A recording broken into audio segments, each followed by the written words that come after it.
சென்னை கொடுங்கையூரில் இளம்பெண் கொலை வழக்கில் கைதான மருத்துவர் சந்தோஷுக்கு வரும் 20ஆம் தேதி வரை நீதிமன்ற காவல் விதிக்கப்பட்டிருக்கிறது.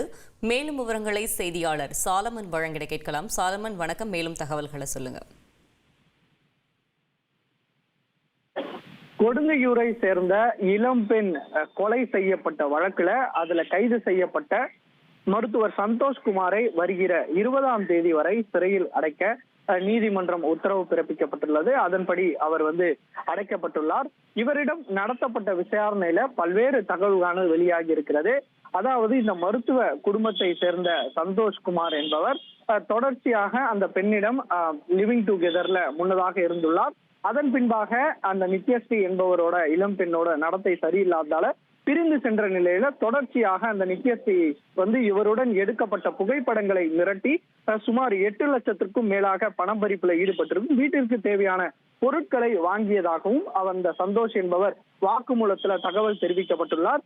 குறிப்பாக இவர் தொடர்ச்சியாக இது போன்று புகைப்படங்களை வைத்து மிரட்டி வந்ததால அந்த புகைப்படங்களை அழிப்பதற்காகவே தான் நித்யஸ்ரீயின் வீட்டிற்கு சென்றதாகவும், அப்போது ஏற்பட்ட வாக்குவாதத்துல தான் அதுல மாத்திரை கலந்து கொடுத்து அதன் பின்பாக மசாஜ் செய்வதாக கூறி அவரது கழுத்தை நெரித்து கொலை செய்துவிட்டு 1 மணி நேரத்திற்குள்ளேயே தப்பி சென்று விட்டதாகவும் அவர் வாக்குமூலம் தெரிவித்துள்ளார். இது தொடர்பாக தான் கொலை செய்யக்கூடிய நோக்கத்துல அவரது வீட்டிற்கு செல்லவில்லை என போலீசாரிடம் அவர் கண்ணீர் மல்க தெரிவித்திருப்பதாகவும் ஒரு தகவல் தெரிவிக்கப்பட்டுள்ளது.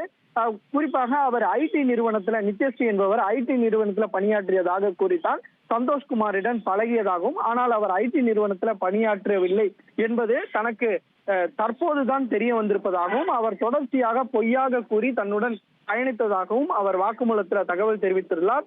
அவர் 7:30 மணிக்கு இந்த கொலையை அரங்கேற்றிவிட்டு உடனடியாக அங்கிருந்து தப்பி சென்று விட்டு அதன் பின்னர் நாடகம் ஆடியதாகவும் அந்த வாக்குமூலத்துல தகவல் தெரிவிக்கப்பட்டுள்ளார். கைது செய்யப்பட்ட சந்தோஷ்குமாரை தற்போது சிறையில் அடைத்திருக்கிறார்கள். தகவல்களுக்கு நன்றி சாலமன்.